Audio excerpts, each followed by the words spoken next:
You're sitting on your couch at 11 p.m., scrolling through your budgeting app for the third time today.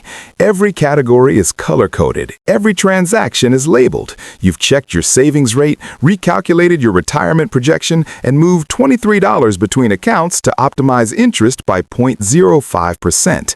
And yet, something feels wrong.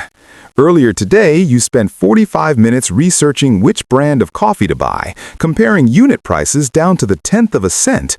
You've rewritten your budget spreadsheet 4 times this month because the categories didn't feel quite right. You've been meaning to start investing for 2 years, but you haven't pulled the trigger because you haven't found the perfect strategy yet. Your friends think you're great with money. You think you're barely holding it together. Every financial decision feels like a test you might fail. Here's what you need to know. This isn't financial responsibility. This is money perfectionism, and it's costing you more than you realize. What you're experiencing isn't discipline. It's not being smart with money. It's a psychological pattern that disguises itself as virtue while quietly sabotaging your financial progress. Money perfectionism is the belief that every financial decision must be optimized, every dollar must be perfectly allocated, and anything less than flawless execution is failure. And it's one of the most expensive mental traps in personal finance. My name is David, and I spend way too much time thinking about why smart people make terrible financial decisions. If you've ever felt paralyzed by money choices, if you've ever avoided your finances because they weren't perfect, you're going to want to stick around for this. What I'm about to show you is how perfectionism masquerades as financial wisdom and why good enough beats perfect every single time. Make sure to hit that subscribe button because this might completely change how you think about your money. Here's what you need to understand about money perfectionism. It feels productive. It feels responsible. It feels like you're doing the right thing by obsessing over every detail, researching every option, and refusing to act until you found the perfect answer. But perfectionism and excellence aren't the same thing. Excellence is choosing a good investment strategy and sticking with it for 30 years. Perfectionism is spending 30 years searching for the perfect strategy and never investing at all. Excellence is having a budget that's 80% accurate and following it consistently. Perfectionism is building the perfect budget and abandoning it the first month you overspend by $12. The difference isn't about standards, it's about action versus paralysis. And in personal finance, paralysis has a price tag that compounds over decades. Let me show you how this plays out. Money perfectionists operate in binary extremes. Either the budget is perfect, or it's worthless. Either you track every penny, or tracking is pointless. Either you find the optimal investment, or you don't invest at all. This all-or-nothing thinking creates catastrophic failure cycles. Psychologists call this the what-the-hell effect. When perfectionists break their own rules, even slightly, they abandon the entire effort. You set a strict budget, overspend on groceries by $15, and decide the whole month is ruined, so you stop tracking entirely and overspend by $400. You plan to save $500 this month, but an unexpected expense means you can only save $300, so you save nothing instead because it's not the perfect amount. The pursuit of the perfect financial plan prevents you from following any financial plan at all. But it gets worse. Money perfectionism creates endless research cycles that delay action indefinitely. You spend 6 months researching investment platforms, comparing fee structures down to basis points, reading contradictory advice, and never actually opening an account. You know you should invest. You want to invest, but you haven't found the perfect approach yet. Meanwhile, the market returns 10% that year, and your cash sits earning 0.5% in checking. The perfectionist sees this as being careful. The math sees it as a $10,000 opportunity cost on a $100,000 portfolio. Vanguard research shows that the difference between a good asset allocation and the theoretical perfect asset allocation is typically less than 0.5% annually. But the difference between a good allocation you actually implement and a perfect allocation you never start is infinite.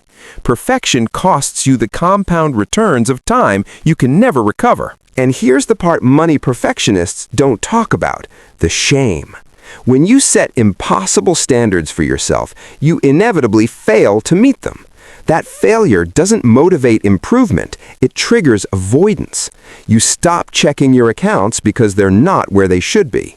You avoid budgeting because you overspent last month, and facing the numbers feels like admitting defeat.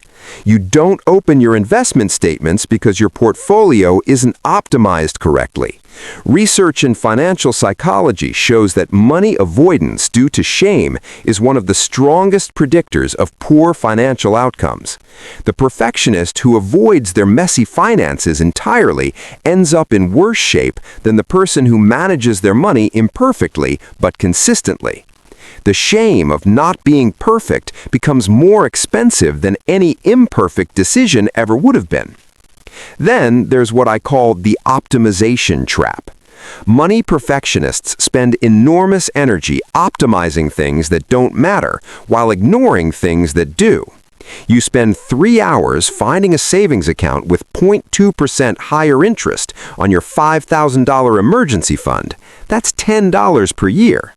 Then you avoid negotiating your salary because you haven't perfected your approach, leaving $5,000 annually on the table. You obsess over which credit card gives 1.5% versus 2% cash back on a category you spend $1,200 yearly on. That's a $6 annual difference. But you've been meaning to refinance your mortgage for 8 months and haven't because you're waiting for the perfect rate. That delay costs you $150 per month. Perfectionism focuses your attention on micro-optimizations that feel controllable while you procrastinate on the imperfect big decisions that actually move the needle. Let me show you what money perfectionism actually costs in real numbers.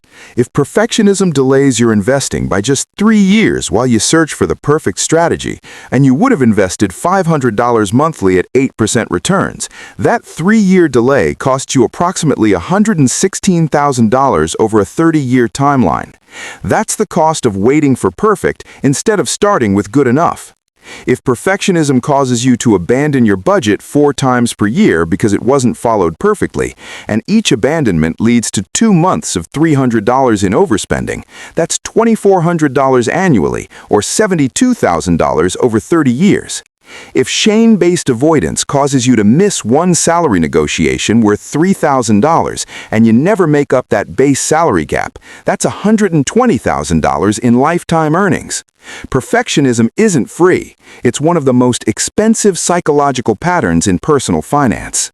So how do you escape this trap? Start by adopting the 80-20 rule for money decisions.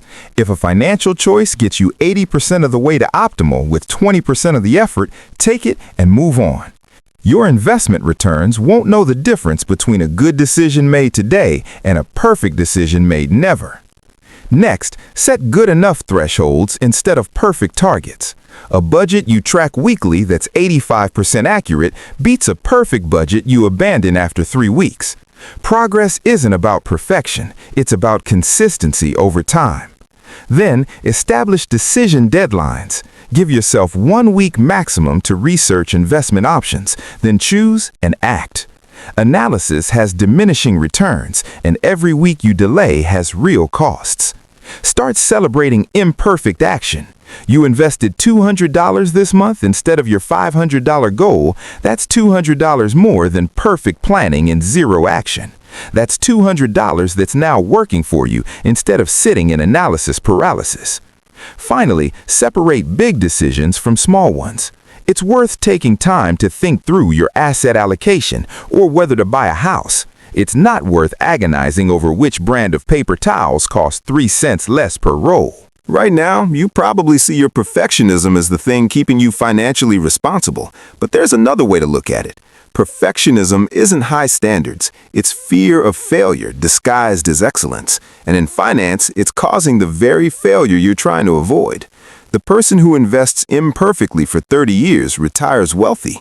The person who searches for the perfect investment for 30 years retires with regret. Good enough done consistently beats perfect every single time.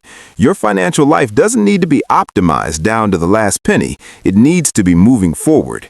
Your money doesn't need to be perfect. It needs to be in motion. If this changed how you see your financial decisions, hit that like button and subscribe, because I've spent way too much time thinking about this, so you don't have to. I'll see you in the next one.